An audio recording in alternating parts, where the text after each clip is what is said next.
In a world run solely on rationality, the INTJ's approach to love would be considered foolproof. With clear-cut goals and definitive plans for reaching them, sometimes this logical type may overlook the affection and connection that goes into romance, leaving them rather oblivious. But that's not the only reason some INTJs prefer to stay single. Welcome back, psychos!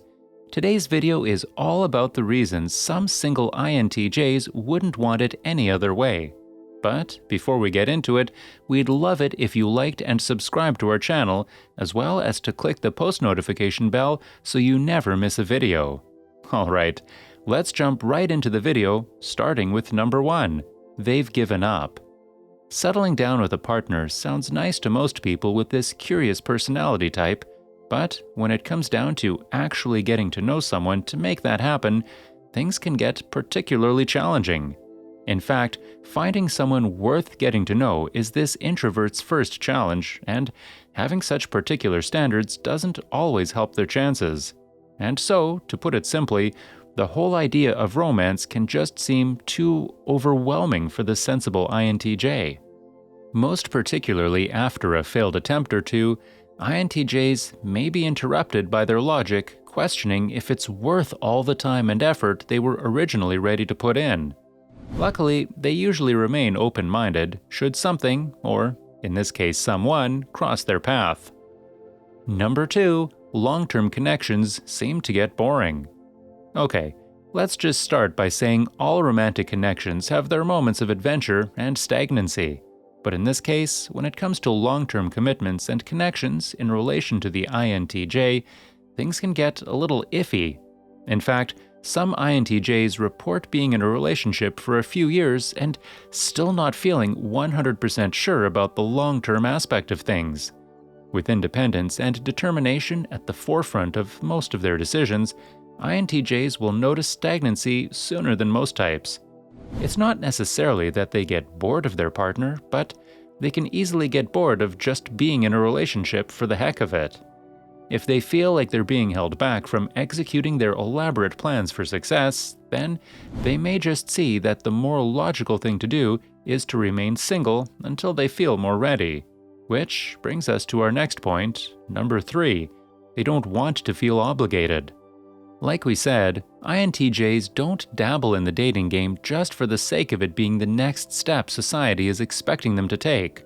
While it may seem like the logical thing to do if you're looking to settle down and start a family, INTJs have logic of their own that goes against these societal structures. But for the INTJ who has numerous goals and plans of their own, they ultimately strive to do things their own way, and that includes finding someone when they feel it's the time. In fact, INTJs can see the flaws and incompatibilities within their friends' and family's relationships more than others.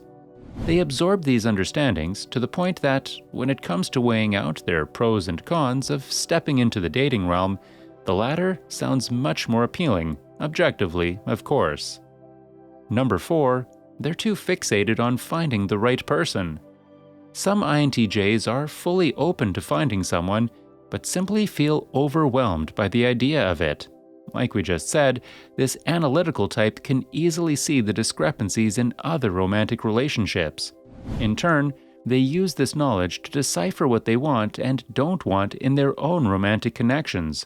However, this only encourages the logical aspect of things because, now that they know what they want, they need to go and find it.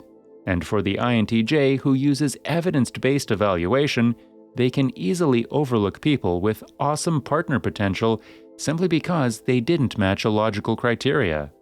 Approaching love with rational thinking can certainly pay off in certain aspects of things, but ultimately, love is spontaneous and unpredictable. They can get so wrapped up in finding a partner that they forget the fact that love is inherently imperfect or that it requires building and mistake-making in order for a genuine connection to flourish. Number 5. They don't want the criticism that comes from romance. Most INTJs know it about themselves or have at least heard it from a past partner.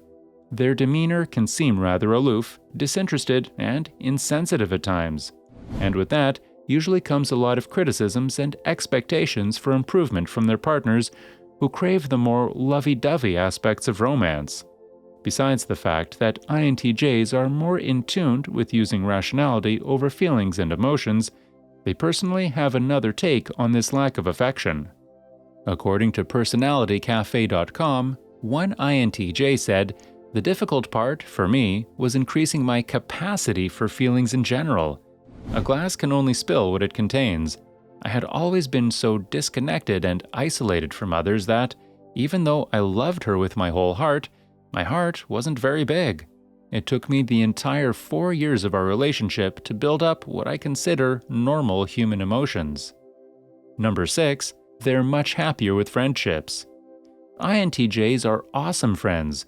With little to no affection or feelings involved, they can easily get along with others, preferring to keep a smaller group of like-minded people around. In fact, because of their introverted and seemingly reserved nature, some would think that INTJs would be rather antisocial. However, nothing excites an INTJ more than finding someone that thinks similarly to them, whom they can bounce their most elaborate ideas off of. It becomes much easier to get along with people knowing there are no strings attached. So, when an INTJ is content with their small group of intellectual equals, it can be difficult to imagine giving up their limited free time for a romantic connection. Ironically, in most cases, INTJs will end up in the happiest relationships with the person they first befriended for some time. Number 7. They're too focused on their career. If there's one personality type that would happily prioritize work over love, it would be the single INTJ. Besides the fact that they fully invest themselves into their performance, INTJs get a sense of fulfillment from using their problem-solving and perfectionism strengths. However, most people with this type believe if you want something done right, you'd better do it by yourself. And so, they're mostly often drawn to lone wolf career positions that allow them to make the most of their creativity without having to explain themselves along the way. And that includes having to explain themselves to a partner who may want a different direction in life. Rooted in their passion and determination, some INTJs are on a one-way track to success, leaving romance to be perceived as nothing but another possible distraction. Number 8. They don't know how to be a partner. When it comes to success, INTJs feel most confident in their performance when they've had the time to properly research the topic. However, when it comes to romance, there is only so much research you can do before you have to just go out and experience it for yourself. Like most life lessons, you need to do the nitty-gritty work in order for people to learn a lesson. Sure, this observing type may be able to get an idea through analyzing others and watching movies, but still, they're left feeling romantically clueless. Whether they've had a failed attempt or two at love, or they're just stepping out into the world of romance, the ambitious INTJ can become quite hesitant if they don't feel confident with what they bring to the table. And ultimately, INTJs know romance isn't necessarily their strong suit. Number 9. The idea of romance isn't all that enticing. Unlike their INFJ feeler counterpart, INTJs don't see romantic partnerships as anything like the fairy tale books.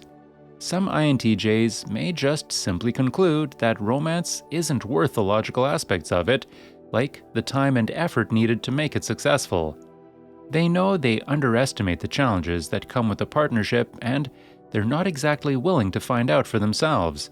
With so many aspects to life and options you can take, in the eyes of a young INTJ, romance is nothing but another option you can take.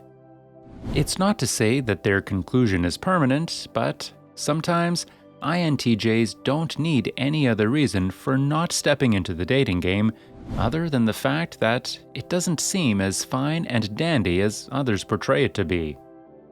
Well, that's all for today, psychos. So, are you a single INTJ?